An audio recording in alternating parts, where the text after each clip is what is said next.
मलिका furniture, मियारी furniture का दूसरा नाम मलिका फर्नीचर। बरसा बरस से आपकी खिदमत करने वाली शख्सियत फारूक अशरफ की पेशकश मियारी आला और बेहतरीन क्वालिटी का हस्ब इस्तिताअत भी जहेज का मुकम्मल फर्नीचर सेट 20 साल वारंटी कार्ड के साथ हासिल कीजिए।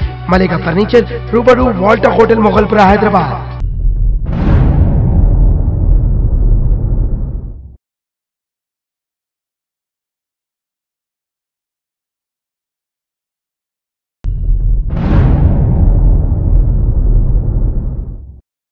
रियासत तेलंगाना के आज़मीन हज की कुरानंदाज़ी 18 मार्च को मुनक़्क़िद। इलेक्शन कमीशन से खुसूसी इजाज़त। स्पेशल ऑफिसर हज कमेटी प्रोफेसर एस.ए. शुक्र का बयान। वाज़ेह है कि चीफ इलेक्टोरल ऑफिसर आंध्रा व तेलंगाना भनवल्ला ने रियासत में कानून साज कौंसिल के इंतखाबात के पेश नज़र हज हाउस में कुरानंदाज़ी की तकरीब मुनक़्क़िद न करने के अहकाम जारी किए थे, जिसके बाद इस तकरीब को मुलतवी कर दिया गया था। लेकिन 18 मार्च को इस तकरीब में सिर्फ ओहदेदारी मौजूद रहेंगे और सियासी कायदीन को मदऊ नहीं किया जाएगा। 18 मार्च बरोज़े हफ्ता 11 बजे दिन हज हाउस में कुरानंदाज़ी मुनक़्क़िद होगी। Bureau report INDtoday.com।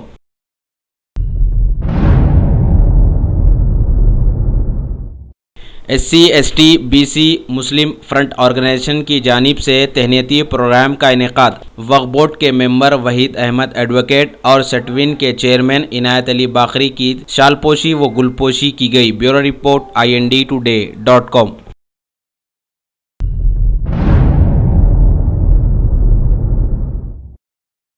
हकीमपेट के इलाके में west zone task force police का अचानक धावा, जहां पर 5 अफराद की एक टोली जुआ खेलने में मसरूफ थे कि पुलिस ने इन्हें दबोच लिया। इनके कब्जे से नगद रकम 26,000 रुपये से ज़ायद 5 सेलफोन्स को पुलिस ने बरामद कर लिया। मजीद इनकी तहकीकात जारी है। Bureau report INDtoday.com।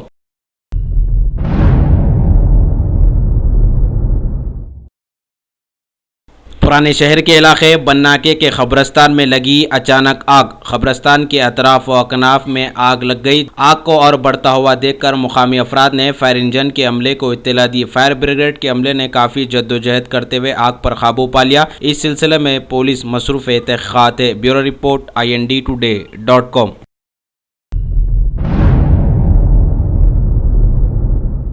शहर हैदराबाद में सूदखोरों की टोली गिरफ्तार। पुराने शहर के साउथ जोन के मुख्तलिफ इलाकों में से 18 सूदखोर अफराद को पुलिस ने हिरासत में ले लिया और इनके पास से सादा कागजात, स्टैम्प पेपर्स और दीगर कीमती कागजात को पुलिस ने बरामद कर लिया। ये सूदखोरों की टोली मासूम व गरीब अफराद को ज़्यादा निशाना बनाया करते थे। इस टोली के 4 खतरनाक अफराद पर पुलिस ने मुकदमा दर्ज करते हुए मुख्तलिफ जावियों से तहकीकात का आगाज़ कर दिया। मीडिया से बातचीत करते हुए साउथ जोन के deputy commissioner of police V. Satyanarayana ने बताया, उनके हमरा additional deputy commissioner of police Babu Rao के अलावा दीगर पुलिस के ओहदेदार भी मौजूद थे। Bureau report INDtoday.com।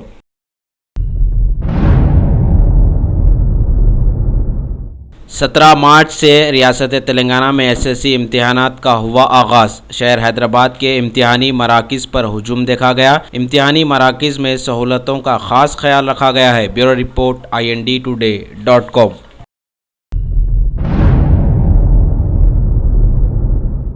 उत्तराखंड में नए वजीर आला के नाम के लिए वहां के MLAs की आज बैठक चली। जल्द ही नए वजीर आला के नाम को चुनकर उन्हें हलफ दिला दिया जाएगा।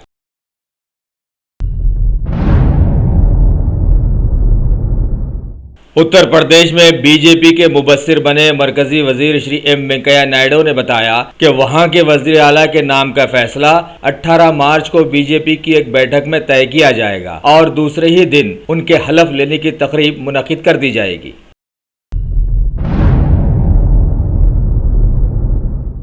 मुल्क में GST बिल को 1 जुलाई से लागू करने की सारी रुकावटें अब खत्म हो गई हैं। GST परिषद की एक बैठक में ये बात बताई गई, जबकि अगली बैठक 31 मार्च को की जाएगी।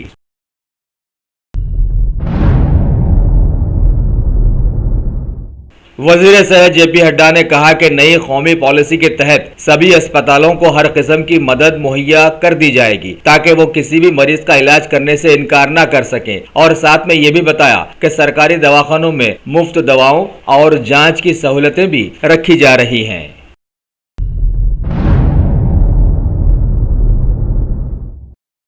हालिया 5 रियासतों के इंतखाबात में इस्तेमाल शुदा इलेक्ट्रॉनिक वोटिंग मशीन से छेड़छाड़ के मामले पर सारे मुल्क में बेचैनी की लहर को देखते हुए महकमे इंतखाबात ने साफ किया है कि सारी ही ईवीएम मशीनें दुरुस्त हैं, जिनमें कोई भी कभी भी कुछ भी छेड़छाड़ नहीं कर सकता। लेकिन लोगों का कहना है कि अगर मशीन्स के बजाय बैलेट पेपर ला ही लिए जाएं तो क्या होगा, सारे ही शुकूक व शुबात एकदम खत्म हो जाएंगे, है ना। गोवा के नए वजीर आला श्री मनोहर पारेकर ने हस्बे वादा असेंबली में 16 के मुकाबले 22 की अक्सरियत से वोट ऑफ कॉन्फिडेंस जीत लिया है। 40 एमएलओ वाली असेंबली में 16 ने मुखालिफत में वोट डाले, लेकिन वहां के लोगों ने एहतजाज किया कि उन्होंने इस पार्टी से तंग आकर दूसरों को वोट दिया था, लेकिन आंकड़ों का सहारा लेकर इस पार्टी ने दोबारा कुर्सी पर कब्जा कर लिया है। देखना है ये पार्टी आवाम की इस बात का आगे क्या जवाब देती है।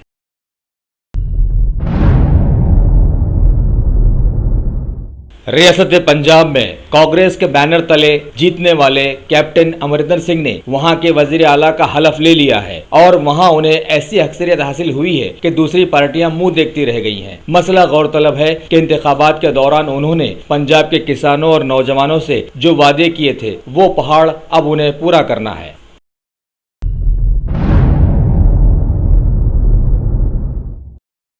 दिल्ली में होने वाले म्युनिसिपल इलेक्शंस को इलेक्ट्रॉनिक वोटिंग मशीन्स के बजाय बैलेट पेपर से किए जाने की श्री केजरीवाल की बात को एलजी अनिल बैजल ने ठुकरा दिया है। अब देखना है कि महकमे इंतखाबात भारत के लोगों के शुकूक व शुबहात पर कितनी नजर रख सकता है।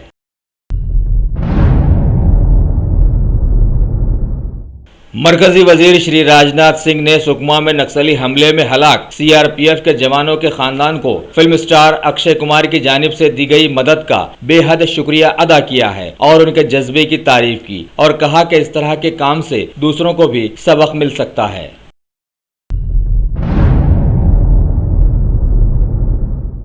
अमेरिका के नए सदर श्री डोनाल्ड ट्रंप जब से कुर्सी पर बैठे हैं तब से अमेरिका में इख्तिलाफात का मुसलसल सिलसिला चल निकला है। हालिया उनके नए फैसले में 6 मुस्लिम ममालिक पर बैन पर अब लड़ाई लंबी होती जा रही है, क्योंकि 2 फेडरल जजेस ने इस हुक्मनामे की मुखालिफत की और बताया कि रिपब्लिकन पार्टी के मेंबर्स मजहब की आड़ वाली सियासत कर रहे हैं।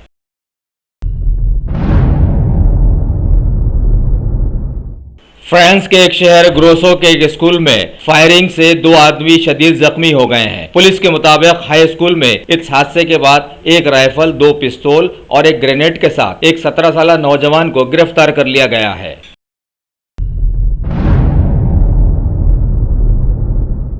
सोमालिया के समंदरी खजाखों ने हाल ही में एक ऑयल टैंकर को अपने कब्जे में ले लिया था, लेकिन अब खबर आई है कि बिना किसी तावान के उसे छोड़ भी दिया है, क्योंकि एक नाव को लेकर उन खजाखों और सिक्योरिटी फोर्सेस के बीच हुई गोलाबारी के घंटों बाद ये इत्तला मिली है।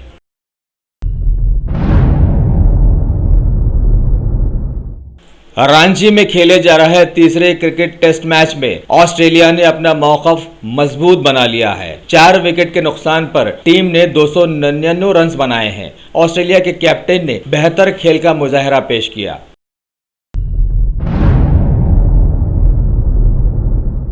रांची टेस्ट के पहले दिन captain Indian team Virat Kohli को फील्डिंग के दौरान कांधे पर चोट लगाई है। डॉक्टरों के मुताबिक उनकी कोहनी और कंधे के बीच मोच आ गई है और उन्हें 1 हफ्ते आराम का मशवरा दिया गया है।